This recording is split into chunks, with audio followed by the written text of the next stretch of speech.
Today's episode of Inside Gaming Daily is sponsored by Massdrop and the Sennheiser PC37X headset. If you'd like to get this, check out the link in the description. Hey everyone, welcome to Inside Gaming for Thursday. Here's your quick question of the day, a little quiz for you. Let's say you got a really popular game on your hands, but the dude who made it now tweets crazy conspiracy theories all day. What do you do? Wait, are you implying that Abraham Lincoln wasn't a plant by subterranean lizard people? That's what Us was about? Huh. But no, that's the situation that Microsoft is dealing with right now when it comes to one of their crown jewels, Minecraft. And to answer the original question, apparently you do what Microsoft just did. Remove his name from the game's launch splash screens. Ooh, what is it? Get based, get erased, I believe is the phrase now. So yeah, all you Zoomers know all about Minecraft. Hell, the game probably spent more time raising you than your boomer parents that were making sure you'd never have a social safety net when you get older. Boom, gotcha, old people! Yikes. Enjoy the student loan payments for the rest of my life. But for everyone else, here's a quick primer. Minecraft is a multiplayer survival sim, open world construction set game created by Marcus Persson, aka Notch, who released the game way back in 2009. 2009, back when Mass Effect was still good. It really was. Back when Flint had drinkable water. Bang. Back when Toys R Us hadn't all been converted to Gold's Gym. From downtown, Brian with the dunk. Well, okay, so right now, Minecraft is one of the most successful games of all time. It's made billions of dollars and launched a million shitty YouTube channels that all have like dubstep intros and too many lens flares and a James Gaming's like. My first YouTube video was a Minecraft video, so know that I resent that. Hey guys, this is Alana here. Yeah, nowadays Microsoft is really hoping that you won't associate Minecraft with its creator. Previously, there were shoutouts to Notch in the game's splash screens. Those are messages that you see when the game starts up, but a recent update has changed all of that. Now what does it say now, Brian? Now it just says originally made by Zachary Barth.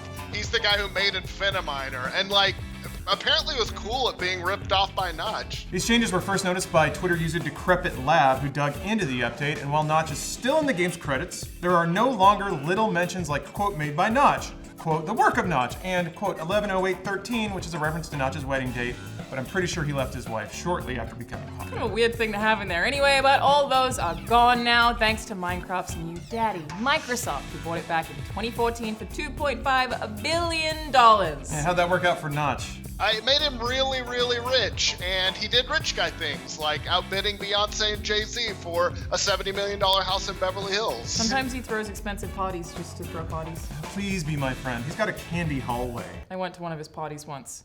It was very intimidating. Okay, so why is Microsoft so anti-Notch all of a sudden? I guess they went to one of his parties and they're like, hey, Notch! And maybe they just got punched in the gut by one of his security guards and thrown in the pool. But it is actually because lately he seems to maybe have lost his mind a little. At the very least, he's very bad at maintaining a presentable public image. Yeah, apparently having unlimited disposable income and lots of time on your hands isn't the best mix for your mental health or your public representation. What is he getting into, Brian? He's kind of like Willy Wonka now. If Willy Wonka endorsed conspiracy theories like QAnon or claimed there's an agenda against white men. He also once seemed to defend the Pizzagate conspiracy theory, which claimed there was a sex trafficking ring being operated by Hillary Clinton and John Podesta out of the basement of a pizza joint in Washington, D.C. The emails say...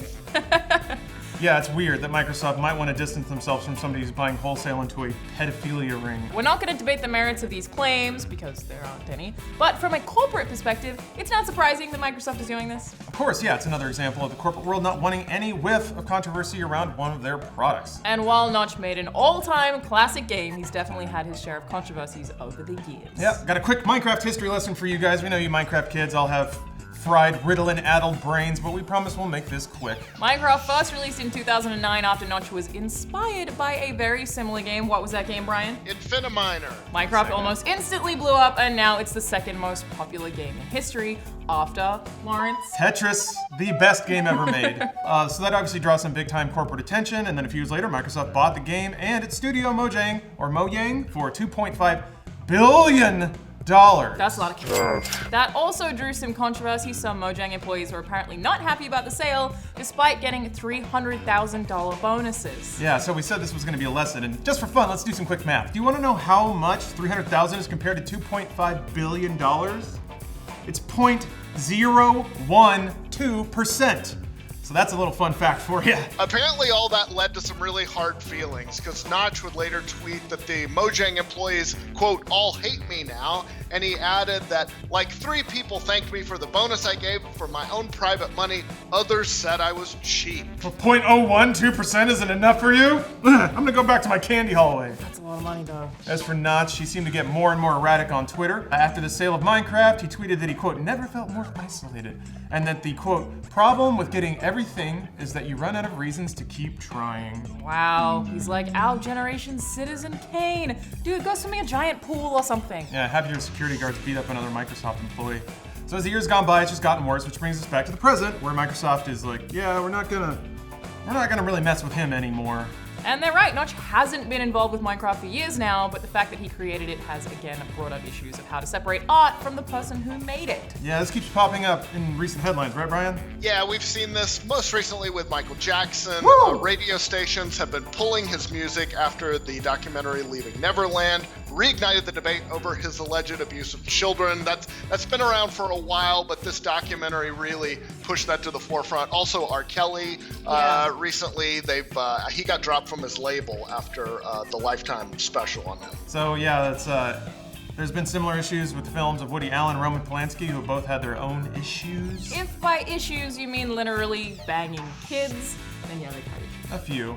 How dare you be so flippant about Pizzagate? We're trying to protect the kids. I mean, it's all there, folks. Anyway, with Notch, it's not an issue of criminal conduct. He's just acting nuts on Twitter and generally being untouchable. And even though it's been years since he's been working on Minecraft, he's still the person most strongly associated with the game. And Microsoft definitely doesn't want little Timmy asking, quote, Mommy, what's white genocide? I mean, Timmy will know eventually. Yeah, well, we're also in an environment now where big tech companies are being held more and more accountable for what's on their platforms.